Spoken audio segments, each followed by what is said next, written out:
So for the last 2 or 3 years, I have been laser focused on trying to create the ultimate content creation workstation.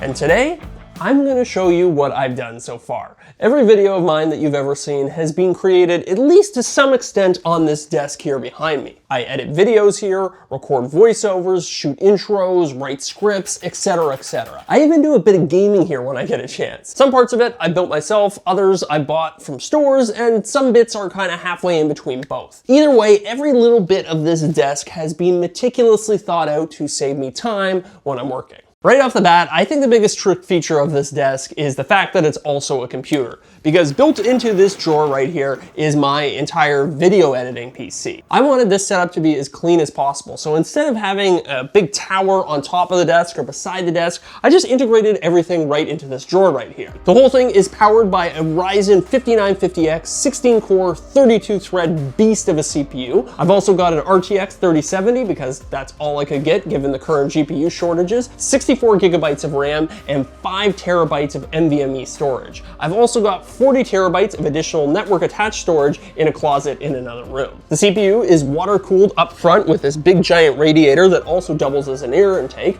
and then around back there's a big 200mm fan that exhausts all the hot air out the backside of the desk. So why did I go for such an overpowered PC if all I'm doing is making YouTube videos? Well, here's the thing. I edit all of my videos in Adobe Premiere, and Adobe does not seem to care at all about optimization. In fact, it's so bad, it's made me want to pull my hair out at times. Why won't you just render? Which I suppose is a great opportunity to talk about the sponsor of today's video. Keeps. Keeps is an online subscription service that helps men keep their hair. And did you hear that part where I said online? Yeah. I think that's the best part. If you're anything like me, you will put off going to see the doctor unless it's something serious. You might feel embarrassed, which objectively you shouldn't, but let's be honest, a lot of us still do. You might also just be so busy with work that you can't take a half day off to go see the doctor. That one gets me a lot too. Whatever the reason, hair loss is not something you want to procrastinate on. The earlier you get on it, the better the results you're likely to see. So the fact that you can do it all online and have the treatment delivered right to your front door is a game changer. Keeps has a team of experts that's available 24/7 to figure out the right treatment for you and to provide support along the way. Couple that with their automatic refill reminders and it's a pretty foolproof system. Hair loss stops with Keeps. To get 50% off your first order, go to keeps.com/ZachBuilds or click the link in the video description. That's keeps.com/ZachBuilds. All right, so where was I? Oh yeah, like I was saying, I have just been throwing computing power at Adobe for the last couple of years, hoping to stay somewhat sane. And that's why here in the second drawer, we have a second portable computer. I built a custom dock for my XPS 15. It slots nicely into these felt line brackets, and there's a USB-C cable that connects here and charges it, and also connects it to all of the accessories up on the rest of the desk. I actually did a whole video about this, and I will link it down in the video description. And then in this third drawer, we have a third computer. Okay, no, I'm just kidding. This is actually just the drawer where I keep all my random computer accessories and miscellaneous junk that I don't really know where else to put. It's not very exciting, so we are not going to spend very much time on it. Actually, you know what? It does have one cool feature, and that's these integrated drawer pulls. But then again, so do all of the other drawers in this desk, so it's not that special. Now that we've got the computers themselves out of the way, let's address the elephant in the room that is my big giant monitor. Or, well, it's actually more of a medium-sized TV, but sometimes LG likes to market this thing as a monitor too. This is an LG CX48 OLED. It's a 4K 120Hz G-Sync compatible screen, and for what I do, this thing is amazing. All of that screen real estate is so helpful when video and photo editing, and it makes for a pretty awesome gaming experience too. You know, when I first got this thing, I thought it would just be too big for gaming. But given that when I'm using it, I'm actually sitting pretty far back from it, like I can't even reach it. This must be at least 36 inches. It actually makes for a really immersive and great gaming experience. Oh, and so far, no issues with burn-in on the OLED either. I've had this thing for about 6 months now, and it looks just like it did the day I bought it. And while we're on the subject of sitting, I should probably point out that this chair is a Herman Miller Embody chair. It was quite expensive when I bought it. It definitely definitely hurt to write the check for it. However, when you get old like I am, you can't really put a price on your back health. So this thing has been great for my posture, and it makes sitting here for long hours very comfortable. Now, part of the reason that I'm able to have my monitor so far back on my desk is because I created a custom mount for it. And of course, in order to show you that, I basically have to reorganize the whole room. So just give me 1 second. This is fun because the desk is incredibly heavy. Might have something to do with all the computers I keep putting in it. Remember what I said earlier about back health? Yeah, that's all gone out the window. So as you can see, it's just a really simple frame that I welded up out of steel angle iron.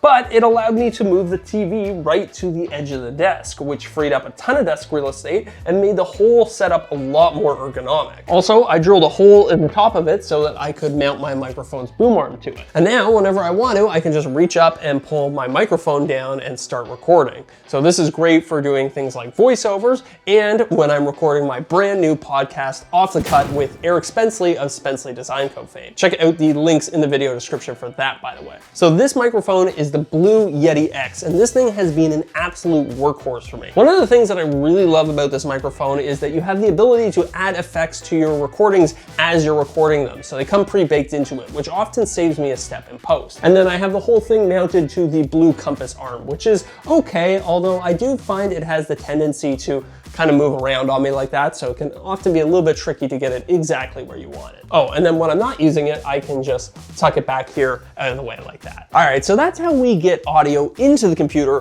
but what about getting audio out of the computer? Well, that's where these bad boys come in. These are the Fluence Audio AI61 bookshelf speakers. And actually, I should shout out Fluence for hooking me up with these speakers as well as the sound isolation pads. They saw that I had their older AI40 speakers and they asked me if I wanted to try out the newer upgraded AI61s. I love the AI40s, and these are just more of the same, but bigger and better in basically every way. They sound great, they're really crisp and clean, and very neutral, which is key for me when I'm editing audio and video. And the sound isolation pads make them sound even cleaner because they keep the whole desk from vibrating along with the speakers. They also have an internal power supply, which is great for reducing clutter and making everything look a lot cleaner. And while we're on the subject of clutter, let's talk about cable management. Now, admittedly, I haven't done the best job with managing the back of this desk, although I'm pretty confident that if I wanted to spend like an afternoon or so managing all of these cables, I could make it look very nice.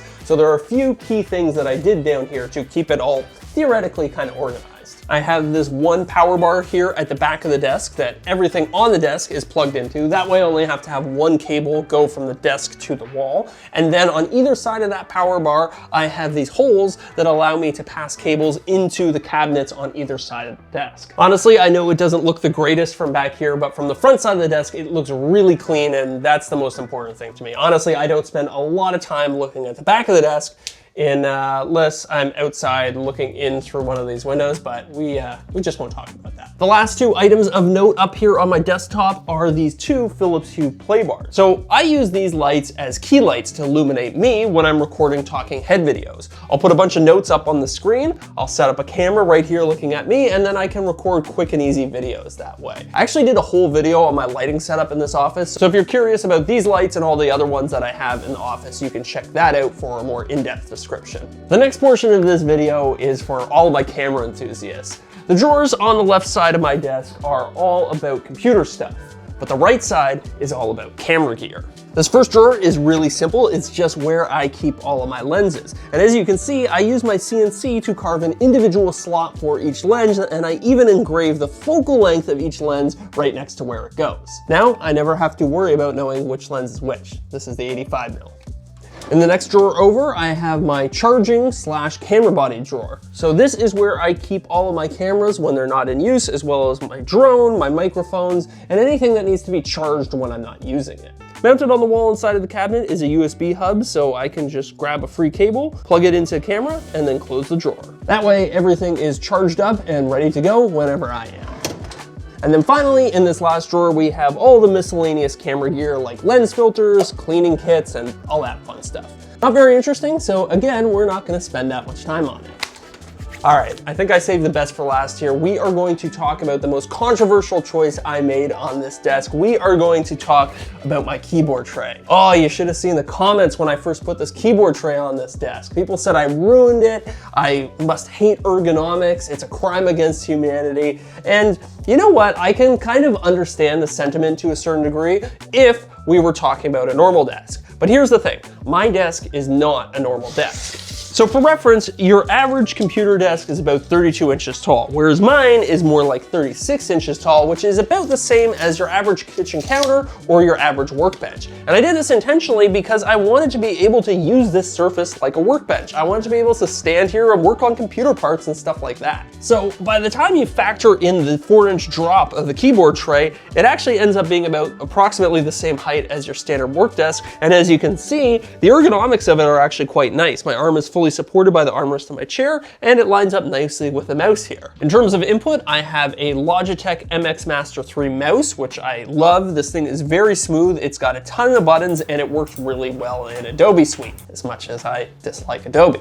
Next to that, I have a clickety-clackety keyboard here. This is a Corsair K95, I think, with Cherry MX Brown switches. Feels very nice to type on, but it is, as you heard, very loud, which, you know, kind of annoys my girlfriend from time to time. If you take a quick look at the underside of the keyboard tray, you'll see that I have a couple surprises under here too. On the right side, I have this USB 3 hub, which makes it really easy to connect accessories to the computer. And I also have this hidden fingerprint reader that makes it really easy and really quick to log into the computer. And then on the opposite side over here, sorry for the harsh cut by the way, I have a high-speed SD card reader that I use for dumping all my camera footage, like the stuff I'm shooting right now. So as you can see, I have all of my inputs confined to this one little space, which really simplifies and streamlines everything for me. Now, before we move on, I do want to talk a little bit about the keyboard tray itself, because that's something that I worked really hard on. So I ended up buying an off-the-shelf keyboard tray, threw out the actual tray portion of it, and ended up making this custom deck for it out of walnut. I then got a couple of my friends who work in special effects to help me make this custom wrist rest for it. We molded a big piece of soft silicone and then wrapped it in leather. There's actually a video for that too if you want to check that out.